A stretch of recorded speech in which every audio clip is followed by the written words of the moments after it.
가장 핫한 80대 신의 원로작가라고 남들이 뭐 일생에 한 번 할까 말까 하는 전시를 지금 올해 6개를 지금 계속 연습을 하시게 되고 갑자기 주목을 받는 거라고 할 수 있는데 제가 이제 미술 기자라면서 계속 지켜봤던 선생님 작업은 좀 오늘 뭐 많이 얘기가 나왔습니다만 어쨌든 그 풍자적이면서도 그 나름대로 어떤 개념주의 미술과의 권력에 충실하는 수행성 같은 것들이 계속해서 발현되어 오는 그런 삶이었다고 저는 생각을 하고 있었습니다. 하고 있었는데 선생님이 퍼포먼스를 하는 것이나 그 미술관에서 그 연합전을 할 때 보여줬던 작업을 보면서 항상 몇 가지 지점들이 궁금한 것들이 있었어요. 그런데 지금은 이제는 말하셨다시피 얼굴 볼 수 있겠습니다만은 사실은 그 전에는 왠지 묻고 싶은데 좀 묻기가 좀 그렇더라고요. 그런데 오늘 제가 그런 궁금한 부분들의 상당 부분을 오늘 세 분의 그 발제에서 조금씩 건드려 주시는 것 같습니다. 그래서 김현동 선생님의 발제를 보면 70년대 이후부터 이제 그 작업의 경로의 과정 같은 것들을 체계적으로 이렇게 딱 그 분기별로 이렇게 정리하시면서 이 개념적인 성 선생의 작업이 이제 활용하게 되는 그런 배경들을 좀 천천히 짚어주시는 좀 눈에 들어왔고, 그리고 윤지섭 선생님 발전에서는 이제 우리가 전통적인 그 연희의 그 연역을 생각하는 풍과라는 구조를, 그리고 거기서 보이는 좀 약간의 어떤 샤먼적인 분위기까지도 짚어주셨다고 생각을 해요. 그리고 그 강동원 선생님이 이제 말씀하신 부분은 나름대로 미학자의 관점에서, 그리고 리얼리즘 미술을 많이 이제 집중적으로 봐왔던 평가 입장에서 현재 한국의 리얼리즘 아트나 아니면 민족미술이라는 부분하고 어떤 면에서 와닿는 부분이 있는 것인지, 그리고 실제로 모더니스트도 알려져 있지만 우리 생활 중에 리얼한 그 진경에 대해서, 진경을 보는 관점인데 리얼리스트하고는 다르게 모더니스트이면서도 한편으로는 그 문자양 소범기라고 우리가 얘기하는 문인화가의 그런 어떤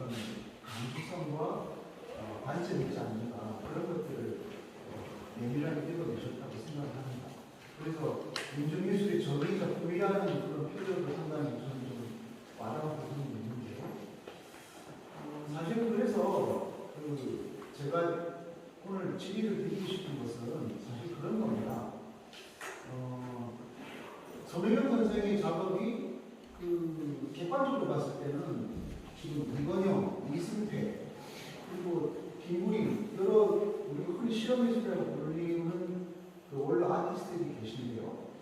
그분들 같은 경우는 보통 작업들이 브랜드화되는 경우가 많죠.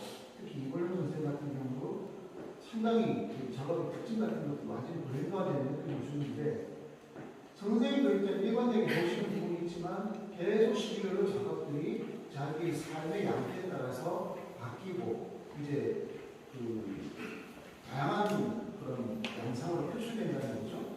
그런데 왜 이런 부분들에 대해서 이 평단이나 그리고 모더니즘 진영 쪽에서 최근에 이제 미술 시장이 흐름에서 보여지는데, 항상 선 선생님의 작업은 왠지 조금 뒤로 좀 제껴놓은 듯한 그런 느낌을 받았어요. 그래서 사실은 제가 되게 궁금했던 게, 모더니즘 진영 안에서도 어쨌든 서로 간에 결근이 다르기 때문에 그 안에서도 암투가 있을 수가 있고 수많은 의견이 있을 수 있는데, 과연 선 선생님의 작업은 다른 이른바 전기 모더니스트의 작업들과 비교해봤을 때 과연 이 한국의 7, 80년대 모더니즘 진영 쪽에서 과연 어떤 평가를 받았던 것인가. 왜 그리고 외부적으로 비춰지기는 지금 것까지도 아웃사이더의 경향이 강하게 느껴지는 것인가. 사실은 제가 봤을 때는 아까 우리 컨셉슈얼 얘기했습니다만 미국 못지않게 이 서구 쪽에 개념주의 미술 이렇게 대해서 아주 철저하게 공부를 하시고 칭찬하려고 애를 썼던 분인데, 왜 한국 모더니즘 쪽에서 왠지 조금 제가 따라하는 얘기하면 좀 약간 좀 이상할 것 같고, 어쨌든 약간 좀 뒤로 물린 듯한 느낌이 있었던 것이 있거든요. 그래서 그런 부분들이 무엇일까에 대해서 한번 여기 계신 좀 민준 선생님이나 우리 선생님 한번 좀 얘기해 줬으면 좋겠고요. 그리고 이제 또 하나 제가 여기서 흥미롭게 느끼는 점이 뭐냐면, 선생님이 지금 금작들을 보면은 90년대, 2000년대에 이른바 한국의 포스트 민주주의 세대사에서 풍미했던 이른바 박이소 선생의 그런 싸한 느낌의 작업들이 최근 금작들에서 이제 좀 나타난다는 생각을 하거든요. 그래서 그런 부분들을 염두에 두고 보면 우리 강성원 선생님이 말한 민중미술 같은 부위라는 부분들, 그런 것들이 떠오르기도 하고요. 그리고 또 한편으로 보면은 70년대 중반에 이른바 신문지 작업 같은 것들, 그리고 80년대 초에 하셨던 사진 작업 같은 것들은 사실은 80년대 초반에 이른바 우리가 현발 세대들의 작업들을 보면 정말 모더니즘적인 작업들, 모더니즘이라고 딱 생각할 수 없는 그런 작업들이 꽤 있습니다. 또 그런 것들하고 또 서로 와닿는 부분이 있어요. 그래서 이런 부분들에 대해서도 한번 선 선생님이나 조금 다른 분들의 좀 증언이라면 증언, 변해라면 변해, 이런 것들을 좀 듣고 싶습니다. 네. 선생님,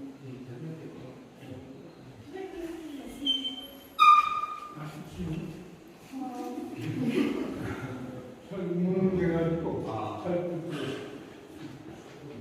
뭘 답변해야지?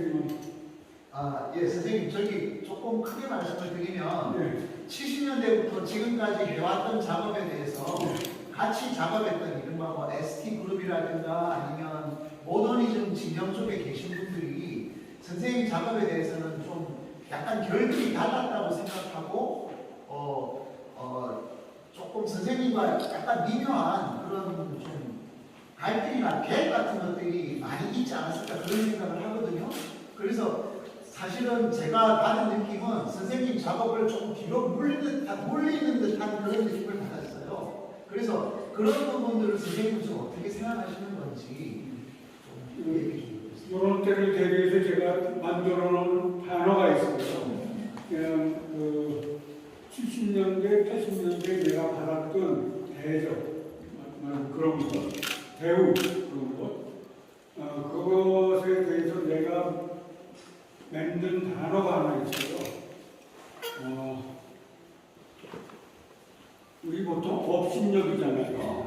업신여기는 아니고 김용철 선생님 아까 이나 선생님이 말한 그 김용철 선생님이신데 말하자면 내가 여기 있는데 이러면은 업신여기는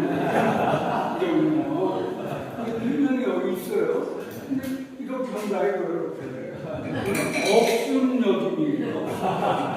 업순여김과 업순여김은 다르다.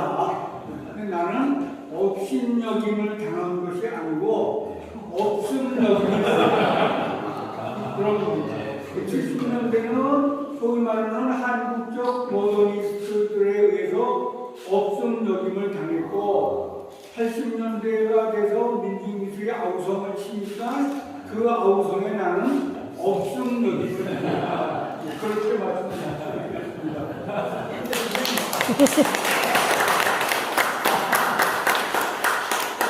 여기 주경환 선생은 저기 뭐야 민중미술의 대가시잖아요. 뭐 대가가 있으면 어떻게 하고 싶은 말 다 해야지. 그래서 또 업순여김을 당한 이유는 뭐라고 생각하세요? 70년대. 그러니까 내가 하면 그러니까 그 당시에는 노자나 장자를 거론해야지 그게 아주 훌륭한 작가입니다. 근데 그 소리를 안 하면은 형편없는 작가가 돼요. 그것이 뭐냐면은 개념이라는 언어예요. 그러니까 누구는 누구의 작품은 개념이야. 누구는 막 이런 직하에 그냥 떨어지는 거예요. 절벽 속으로, 절벽 밑으로. 그리고 나보고 개념미술가라는 거예요. 어떤 그 분명은 내가 왜 개념미술가일까 이런 생각을 좀 했었어요. 네. 나도 이모 선생, 신모 선생 이런 사람들 같이 장자 그쪽으로 날 안 봐주지? 뭐 이런 생각도 했었어요. 그러니까 뭐 그 당시에는 뭐 노자 장자가 하여튼 뭐 날씨는 시대니까 뭐 발치를 좀 받았죠. 네. 선생님 그리고 하나 질문을 더 드리는 건데요. 80년대 민중미술과의 관계로 봤을 때 네. 선생님의 그 작업들하고 통하는 지점들이 있거든요. 80년대 초반의 작업들하고 통하는 지점이 있고 그 다음에 지금 최근의 작업들은 90년대, 2000년대의 포스트 민중미술 작업들하고도 또 그 연관되는 측면들이 분명히 보이는데 이런 부분들은 선생님은 좀 어떻게 보셔요? 저는 민중미술 작가가 아니에요. 사실은. 왜 아니냐? 한마디로 말할 수가 있어요. 민중미술 작가가 되기 위해서는 피플에 대한 개념이 있어야 돼요. 인식이 있어야 되고 애정이 있어야 돼요. 나는 그런 건 없어요. 그런 게 없고 그 대신에 범인류적인 관점을 나는 채용했다. 따라서 나는 민중미술 작가가 아니다. 그런데 이제 민중미술 작가들이 나를 자꾸만 아까 말씀하셨지만 그 엄혁이라든지 엄혁을 정복수라는 분들이 나를 그 민중미술 뉴욕과 캐나다를 끌어들인 이유는 아마도 내가 좀 비판적인 정신을 갖고 살아왔기 때문에 그거를 그분들이 인정을 해서 나를 그 전시에 참여를 시켰을 것이고 아마도 그런 인식이 포스트 민중과 통하지 않았을까 그렇게 생각을 하는 거예요. 이 지점에서 사실은 강동원 선생님 질문을 좀 하고 싶은데 강선생님이 그 맥락에서 봤을 때 지금 그래서 그런 얘기를 하시잖아요. 이제 주재환 선생과 인정으로 이제 그 민중미술 부위의 하나의 그런 어떤 부분들을 보여준다 이제 그렇게 기술하고 계시는데 이후에 그러니까 80년대 이후에 이제 우리 송 선생님의 어떤 행보, 특히 2000년대 가까이 와서 이런 행보들과 그 이후에 민중미술의 어떤 흐름과 어떤 연결 그런 것들을 좀 어떻게 보시는 거예요? 얘기를 이 와중에 복잡하게 노동의 역사 이런 것들 다 빼고 성능경 선생님을 관통하는 어떤 팩트만 가지고 들어가서 그 대답을 해보면 그 질문에 대한 대답을 해보면 아주 간단해집니다. 어떻게 간단해지냐면 선생님이 뭐라고 말씀하셨냐면 본인은 민중미술가가 아니다. 왜냐하면 민중미술은 피플에 대한 개념이 있어야 민중미술이다. 자신은 범이교적인 관점을 생각했다. 단지 민중미술하고 비슷한 거는 비판적인 정치적인 것만 말씀드려요. 난 세상에 태어나서 이렇게 명료한 민중미술에 대한 어떤 이해를 보인 사람을 못 봤어, 작가로. 그게 바로 선생님이 민중미술의 전이라고 평가하는 제가 이유예요. 왜? 선생님은 개념미술가, 모더니즘의 소스라든가 이런 엉뚱한 이런 그것이 퍼포먼스 게 다 쓰자는 얘기고 그런 개념 미술가는 아니라고 말씀하시잖아요. 하지만 제가 선생님을 여러 가지로 통독한 선생님이 발언하신 모든 내용에서의 모든 단어들은 어휘들은 어떤 정확성이 있냐면 자신의 생활 체험에서 나와서 그것이 민중이든 지금 민중을 표현하신 개념처럼 포스트 모더니즘은 아주 살과 뼈로 그 개념들을 구체적으로 자기 것으로 획득하고 계세요. 그 자세와 태도는 능력은 민중미술을 가능하게 했던 세상을 정확하게 보려고 하는 그 의지를 아예 의지의 화신이라고 보는 거죠. 선생님이 그런 능력을 가지기 때문에 민중미술의 전수이자 지금까지도 민중미술의 후위가 되실 수 있는 거예요. 선생님 아니면 모더니즘 민중미술 인력 다 소용없어요. 사물을 자기의 생애 경험에서 아주 정확하게 보려는 의지와 감각이 그러니까 저도 좀 얘기해야 되는데 민중미술이라고 하는 개념을 강사님은 너무 일반화하고 있다고 생각해요. 그리고 선생님 입장에서는 나는 민중미술 작가가 아니라고 분명히 입장을 얘기하셨잖아요. 근데 그 이야기를 그게 바로 그렇기 때문에 민중이다 뭐 이런 식의 얘기를 하는데 난 그거는 말이 안 되는 얘기라고 생각하고요. 약간의 에피소드를 말씀드리면 며칠 전에 조선일보사에서 최경영 선생님 전시를 하고 계시거든요. 우연히 전시를 갔었어요. 근데 영상을 보다 보니까 거기서 무슨 말씀하시냐면 리얼리티에 대한 얘기를 말씀하세요. 리얼리티.